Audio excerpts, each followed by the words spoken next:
De Latino al día.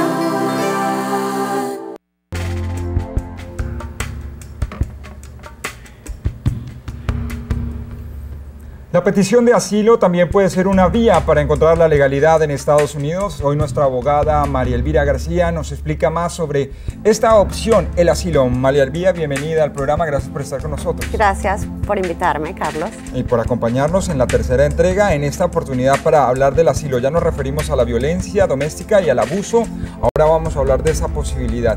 ¿Quiénes se pueden beneficiar de una petición de asilo? Para la solicitud de asilo se pueden beneficiar personas extranjeras que estén físicamente presentes en los Estados Unidos y que puedan demostrar que han sufrido persecución en el pasado o que tienen un temor de regresar a sus países porque van a ser víctimas de esa persecución. Sin embargo, esta persecución, Carlos, que es lo más importante, tiene que tener una conexión, un nexo con la religión de la persona, la raza, la nacionalidad, la membresía en un grupo social particular reconocido o la opinión política de la persona. Esa persecución es definida de una forma específica por la ley para poder ser efectivamente beneficiario de esa petición que se está haciendo. ¿Qué es lo que establece la ley en referencia a esa persecución definida? La persecución se define como un miedo al daño a la integridad o a la vida de la persona. Si esa persona regresa a su país de origen, su vida, su integridad como ser humano va a tener serias consecuencias. ¿Qué no es considerado persecución? Porque puede haber una confusión en referencia, si yo soy perseguido por determinada circunstancia, ¿qué no se contempla en ese aspecto? Normalmente no es considerado persecución, Carlos, el hecho de haber sido víctima de lo que es la delincuencia común en muchos países o realmente de extorsión o violencia callejera. Esos no serían casos, no sería suficiente para ser exitoso en un caso de asilo. En los requisitos veíamos que para ser exitoso en un caso de asilo hay que presentarlo en un año de estar aquí en Estados Unidos. Exactamente. Pero hay una excepción también. Hay una excepción también. La ley establece que el solicitante de asilo debe presentar efectivamente su petición con el Servicio de Inmigración dentro del año siguiente a la última entrada a los Estados Unidos. Sin embargo, excepcionalmente se permite una presentación luego de ese periodo de un año cuando la persona puede demostrar que ha habido un cambio de circunstancias en las condiciones del país, que durante ese primer año no le era posible prever que iba a ser perseguido si regresaba, o realmente si la persona hubo circunstancias fuera de su control, de fuerza mayor fuera de su control, que le impidieron presentar su caso de asilo durante ese primer año que la ley establece.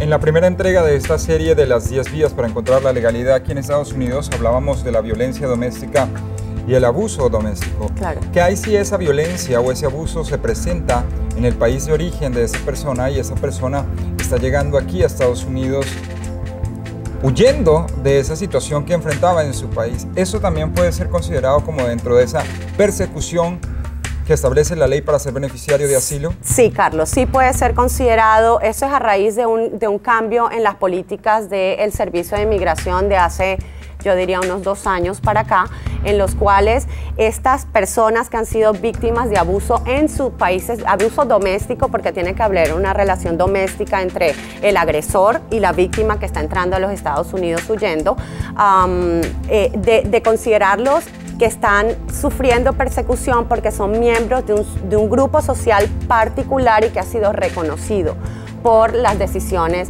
de las Cortes. Y en ese caso, cuando se trata de un caso de violencia doméstica en nuestro país de origen, ¿a qué grupo social preestablecido estamos perteneciendo? Normalmente eso ya entra en lo que es el trabajo del abogado, pero realmente se tiene que redactar como el grupo social, como mujeres que han sido víctimas de violencia por parte de un compañero sentimental, o muchas veces es por parte de padres o padrastros. Entonces eso ya entra de cómo el abogado redacte el caso y prepare el caso. ¿Qué hay de los homosexuales dentro de esta opción también? Ese es un grupo social que ha sido ya reconocido por las decisiones de la Junta de Apelaciones y decisiones de las Cortes de los Estados Unidos.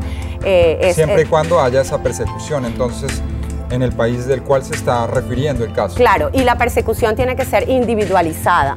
No es suficiente simplemente probar que al grupo lo persiguen, pero que al individuo como tal no. Tiene que ya haberse individualizado. Dentro de los beneficios que ofrece esta posibilidad de la legalidad a través del asilo, ¿qué nos puedes contar? Los beneficios que ofrece esta modalidad exacto, de residencia, básicamente una vez que la persona presenta su solicitud de asilo y la solicitud de asilo está pendiente por más de 150 días, la persona es elegible para obtener un permiso de trabajo mientras que dure el caso. Y efectivamente, si el asilo es aprobado, si a la persona le otorgan su estatus de asilado, ya no de solicitante de asilo, sino asilado, si la persona transcurre un año y un día bajo ese estatus de asilado, puede ser elegible para solicitar su ajuste de estatus o residencia en los Estados Unidos. ¿Qué hay de los hijos de esas personas? Los hijos de esas personas están incluidos independientemente que se encuentren físicamente presentes en los Estados Unidos o no, siempre que al momento de presentar la solicitud de asilo, el hijo del solicitante principal sea soltero y tenga menos de 21 años. Y para aquellos hijos que están fuera del país, entonces también los cobija el beneficio del asilo otorgado al padre. Efectivamente, los cobija. Hay que hacer un trámite, luego de que el asilo ha sido aprobado acá, hay que hacer un trámite especial, una petición especial, para que entonces la persona pueda, el hijo de ese asilado pueda entrar a los Estados Unidos. Brevemente, hay dos contras también en referencia a este caso. ¿Qué pasa si el oficial de inmigración que está llevando el caso dice no, o esta es una petición falsa, o la archiva por X o Y circunstancia? Tienen consecuencias muy severas.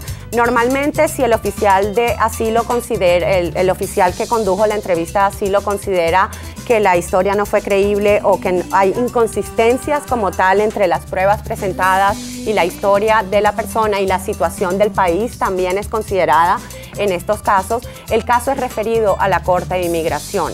Y ya en ese momento ya los procedimientos de deportación comienzan en contra de la persona. Esto es bien importante porque hace algunos meses era muy común que personas que no tenían estatus iban a oficinas que no eran de abogados y les decían vamos a presentar una solicitud para obtener la licencia de conducir y después la retiramos.